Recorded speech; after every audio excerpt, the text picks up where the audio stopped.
Bien, bonjour à tous. Donc, mon nom est Jean-Michel Ludwig. Je travaille pour l'Agence de l'innovation au Luxembourg. Donc, je suis directeur responsable du département de soutien aux startups et PME. Et en fait, l'objectif de cette présentation est de vous expliquer comment, au niveau de l'agence, nous avons utilisé l'outil développé par Innovation Way. Slide suivante, s'il vous plaît. Donc en fait, Lux Innovation, c'est une organisation, un partenariat public-privé. Donc on a un statut d'organisme privé, même si on est très très largement soutenu par le gouvernement à travers le ministère de l'économie et le ministère de la recherche. Et en fait, notre mission, c'est de soutenir la recherche, le développement des entreprises au Grand-Duché de Luxembourg. Pour les collègues amis francophones, on est, on va dire, l'équivalent de BPI, et on a aussi quelques responsabilités qui ont été décentralisées au niveau de régions ou chambres de commerce en France, par exemple. Slide suivante, s'il vous plaît. Donc nos services, nos 4 départements, donc on est né en fait pour accompagner les entreprises dans la recherche de financement public, donc principalement des financements au niveau national pour des projets de recherche et d'innovation qui sont octroyés par le ministère de l'économie ici. Donc nous n'avons pas nos propres budgets alloués directement aux entreprises, mais on a vraiment un rôle d'intermédiaire entre les PME ou grandes entreprises qui souhaitent faire des demandes de financement public pour financer des projets de recherche d'innovation. Et on a également des responsabilités au niveau européen, puisqu'on est point de contact national pour tous les programmes de recherche et développement de la Commission européenne ou encore de l'Agence spatiale européenne. Au niveau du Grand-Duché, il y a une grande politique de diversification économique. Donc en fait, le gouvernement veut essayer de diversifier l'économie qui est pour le moment encore très focalisée sur l'industrie financière. Donc pour ce faire, en fait, ils ont identifié des secteurs de développement prioritaires comme technologie de l'information, les clean tech, le développement de matériaux, l'industrie spatiale également. Et en fait, une partie des efforts de diversification se fait par la stimulation des partenariats publics-privés que nous essayons d'animer autour d'une politique de cluster. Donc nous animons ici au niveau de l'agence 8 clusters dans différents domaines et regroupant différents types d'organisations, que ce soit des organisations gouvernementales, des entreprises ou encore des centres de recherche. Tout à droite, en fait, vous avez un bloc et un département Invest in Luxembourg. Donc, on a très récemment repris des activités d'une autre organisation. Donc, nous avons ici des business développeurs qui essayent en fait d'attirer au Grand-Duché des entreprises dans différents domaines, toujours dans un contexte de politique de diversification. Donc, ce sont des entreprises qu'on essaye d'attirer du monde entier, principalement Asie du Sud-Est ou Amérique du Nord. Et le 4e département, donc celui dont j'ai la responsabilité, c'est le support à la création de start-up et on va dire le soutien aux PME, donc les petites et moyennes entreprises, plutôt du secteur artisanal, plutôt des entreprises qui n'innovent pas encore et qu'on essaye d'amener progressivement vers une démarche d'innovation. Et en fait, c'est principalement sur cette activité de support aux PME qu'on a été amené à collaborer avec Innovation Way et à utiliser leur outil de diagnostic de l'innovation. Slide suivante, s'il vous plaît.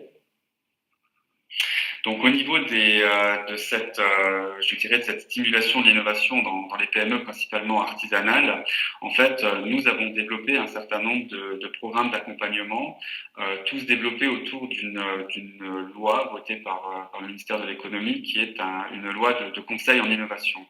Donc en fait, cette loi, les lignes directrices sont très génériques. On propose à des entreprises de bénéficier d'une aide octroyé par une aide financière pour avoir recours à un conseiller externe, un consultant ou un expert dans différents domaines pour amener l'entreprise à innover.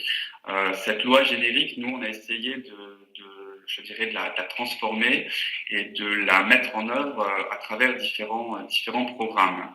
Donc en fait, les programmes, on les a pré-identifiés en analysant quels sont les leviers de la performance dans les petites et moyennes entreprises. Et là, en fait, suivant leur taille, suivant leur niveau de maturité à l'innovation, on a identifié quatre gros piliers ou quatre gros leviers. Le premier, c'est la digitalisation, un gros défi pour principalement les très petites sociétés artisanales qui travaillent encore beaucoup au niveau papier, etc.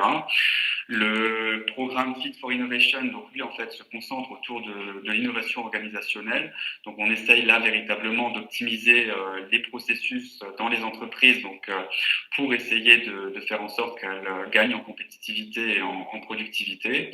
Le Fit for Circularity, donc là on est déjà beaucoup plus dans une certaine démarche d'innovation.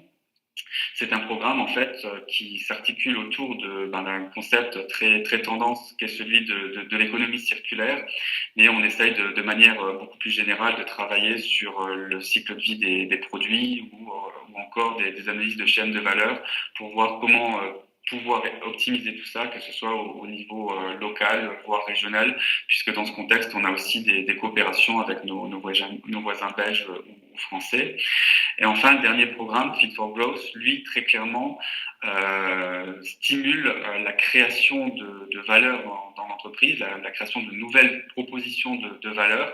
Donc, typiquement de l'innovation de produits ou de services. Donc c'est principalement dans le cadre du programme Fit for Innovation et Fit for Growth qu'on a été amené à utiliser l'outil de diagnostic d'Innovation Way, puisque pour ces deux programmes, on propose dans des phases de diagnostic, non pas simplement d'analyser, on va dire, le volet purement économique des activités de l'entreprise, mais aussi d'analyser sa capacité à gérer l'innovation. Donc vraiment de la stratégie d'innovation jusqu'à la mise sur le marché des produits en passant par l'idéation. Et donc, c'est dans le cadre de la mise en œuvre de ces programmes qu'on a commencé à discuter avec Johan Claire sur l'utilisation de l'outil Innovation Way. En fait, ces quatre programmes, donc outre le branding Fit for, ils ont d'autres particularités et d'autres similarités que je vais juste vous donner maintenant dans le slide suivant. Donc au niveau du programme, en fait, comme je disais, nous avons un rôle de cadrage, donc de définir quelles sont les missions qui peuvent être couvertes par un financement public et qui sont octroyées par des consultants et experts externes.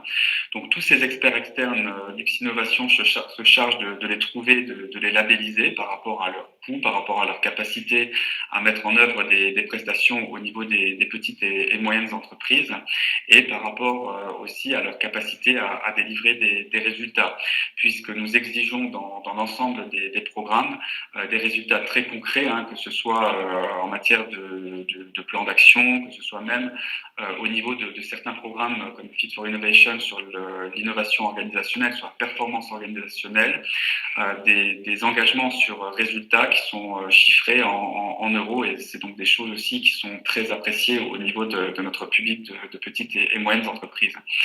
Une autre particularité et point commun ou dénominateur commun entre ces quatre programmes, c'est l'approche en deux étapes.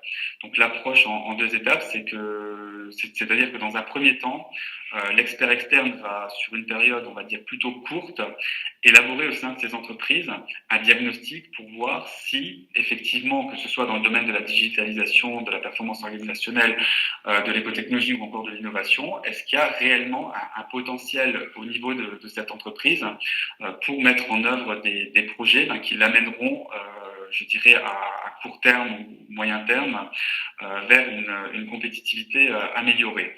Donc ce diagnostic, il est assez différent suivant les programmes. Je le disais sur Fit for Circularity, par exemple, on est sur un diagnostic lié je dirais, à l'adaptation d'un concept d'économie circulaire ou d'analyse de cycle de vie des produits.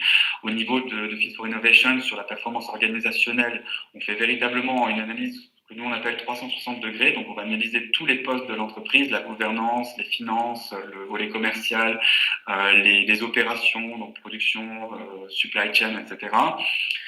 Au niveau de l'innovation, donc là, on va analyser avec l'entreprise quelle est la stratégie, quelles sont les grandes tendances et également quel est son niveau actuel de capacité à gérer son innovation. Et c'est là qu'on fait une première utilisation effectivement de l'outil Innovation Way, où à côté du travail des consultants externes, à Lux Innovation, on propose sur, on va dire, 2-3 heures de travailler avec le chef d'entreprise ou, je dirais, les différents cadres qui peuvent apporter une valeur ajoutée dans la discussion.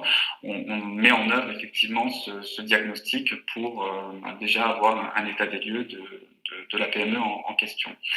On fait une deuxième utilisation de l'outil Innovation Way au niveau du programme Fit for Innovation sur la performance organisationnelle.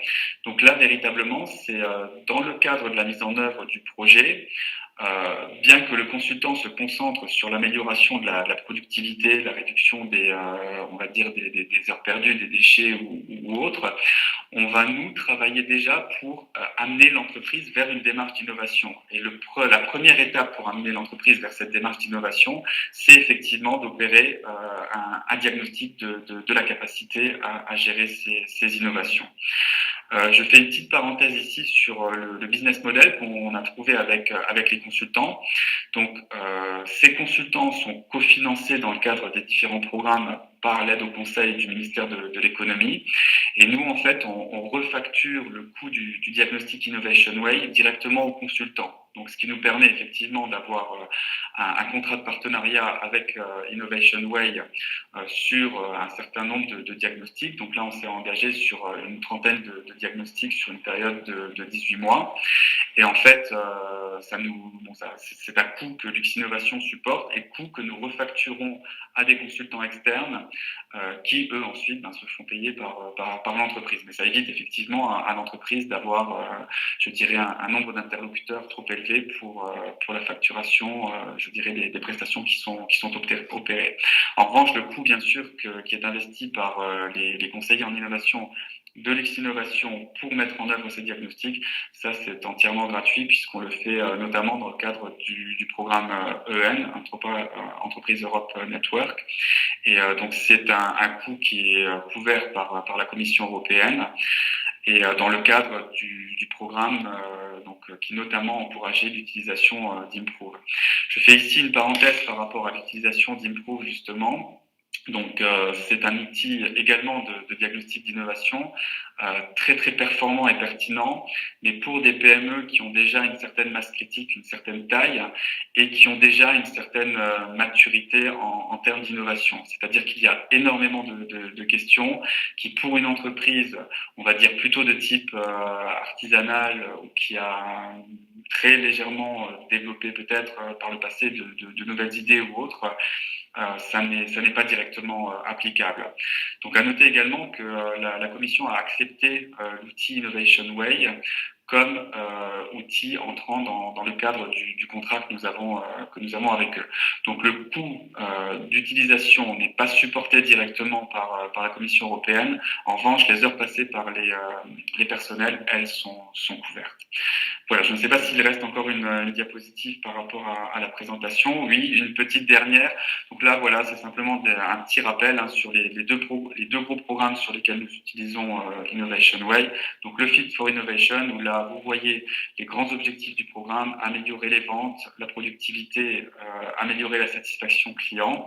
Et sur le dernier slide, en fait, donc simplement des petits dessins qui visent à expliquer que le programme veut amener des entreprises qui ont ce souhait de développer de nouveaux produits, de nouveaux services, mais qui typiquement ont besoin d'experts externes pour les guider dans leur démarche par des méthodologies d'idéation, design thinking, travaille également sur la structuration du projet, l'écriture du projet, des projets qu'on espère ensuite pour la plupart à nouveau financés par le ministère de l'économie dans le contexte d'une aide à l'innovation ou d'une aide à la recherche. Donc voilà ce que je souhaitais vous dire par rapport à l'outil, très bien accepté par l'ensemble des PME avec lesquelles nous l'avons expérimenté Et on espère finalement que ce premier accord, ce premier batch négocié avec Innovation Ways sur les 30 diagnostics, nous amènera à reconduire la coopération sur, je dirais encore, de nombreux autres diagnostics avec les entreprises.